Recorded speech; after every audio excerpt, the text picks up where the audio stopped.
Bribery versus lobbying, a double standard in political influence? The line between corruption and lobbying is increasingly blurred, particularly when one observes how differently these practices are treated by governments around the world.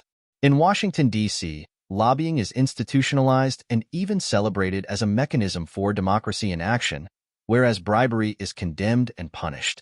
This double standard has led to a widespread perception of hypocrisy, especially when the U.S. government fines foreign companies for bribes, while its own politicians seem to engage in similar behavior, just under a different name. The legal frameworks of bribery and lobbying. In simple terms, bribery is the exchange of money, gifts, or favors for personal or political gain, circumventing fair processes and bypassing ethical standards. It is considered a criminal act in most countries because it undermines trust in institutions, breeds favoritism, and allows wealth and power to bypass merit and fairness. On the other hand, lobbying is typically defined as an organized attempt by individuals or interest groups to influence decisions made by lawmakers. The crucial distinction, at least in theory, lies in the transparency and structure of lobbying. Lobbyists must register and disclose their affiliations, ideally creating a record of their influence on legislation. The legal framework for lobbying rests on the principle that citizens should have the right to petition their government, and interest groups representing various sectors, from environmental advocates to corporate interests, are seen as conduits for these voices. Two sides of the same coin?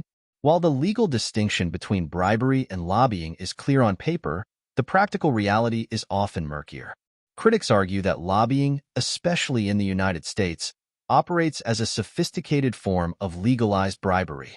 This is especially evident in cases where corporations or interest groups contribute large sums of money to political campaigns or promise lucrative post office employment opportunities to legislators. These exchanges, while technically legal, often result in policies that favor the highest bidder rather than the public good. Furthermore, political action committees, PACs, and super PACs can spend unlimited amounts of money on behalf of politicians, creating additional avenues for wealthy individuals and corporations to secure influence. This has led to a situation where lobbyists are not merely informing policy, but actively shaping it in ways that benefit their clients, often at the expense of average citizens. The outcomes frequently mirror those of bribery, as policies end up skewed toward those with the resources to pay for access. The U.S. approach to foreign bribery and competition. The hypocrisy in how the U.S. treats lobbying domestically versus how it addresses bribery abroad only intensifies this debate. Through laws like the Foreign Corrupt Practices Act, FCPA, the United States strictly prohibits bribery of foreign officials by U.S. entities and frequently fines foreign companies for similar conduct. Yet, the same lawmakers who advocate for these stringent anti-bribery measures often accept money from corporate interests under the auspices of lobbying. Notably, these fines are frequently levied against European corporations under the guise of promoting global business ethics. However, critics argue that such measures also serve as a tool to weaken foreign competition, particularly in high-tech sectors. By imposing heavy penalties on European corporations, the U.S. government effectively slows their technological advances, allowing American corporations to retain a competitive edge. This strategy allows the U.S. to act as a crooked sheriff, selectively enforcing ethical standards to protect its own market dominance, especially in emerging technologies and finance. This double standard paints the U.S. as a self-appointed moral authority on corruption, while the American political system remains heavily influenced by corporate money. When foreign corporations are fined for bribes, it is often framed as a triumph for transparency and the rule of law. However, this fails to acknowledge that similar exchanges are happening within the U.S. Congress, only under the name of lobbying. Why is lobbying protected? The justification for lobbying often hinges on free speech and the notion that citizens and organizations have a right to advocate for their interests.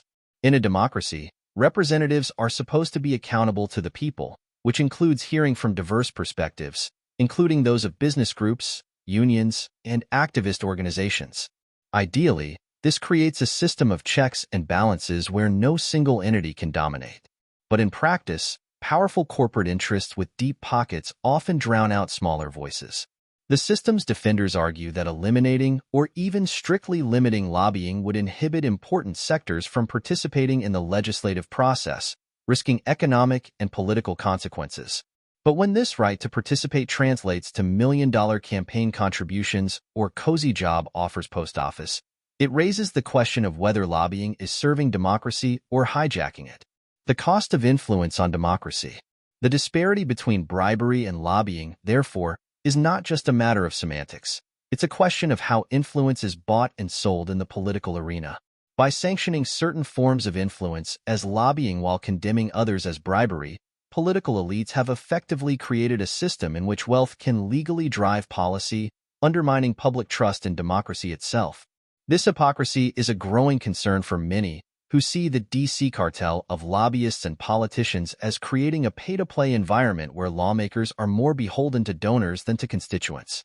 By allowing this influence to operate under the guise of lobbying, lawmakers skirt accountability, while corporations gain substantial control over laws and policies that should, in principle, reflect the will of the people.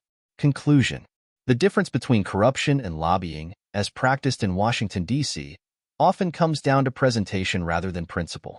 Though lobbying is framed as a legitimate exercise of free speech and representation, its current form is hard to distinguish from corruption. It allows for the legal manipulation of laws and policies through the power of wealth, creating a system that seems strikingly similar to bribery under a different name. By extending its influence globally, the U.S. not only imposes financial sanctions on foreign corporations, but uses these fines to control competition and stifle technological advancement in regions that could threaten its dominance. This discrepancy erodes public trust, leading many to view the U.S. political system as one dominated by double standards, hypocrisy at the highest level. The question remains, why should other nations accept the U.S. as the only sheriff in town, when its methods are no less questionable?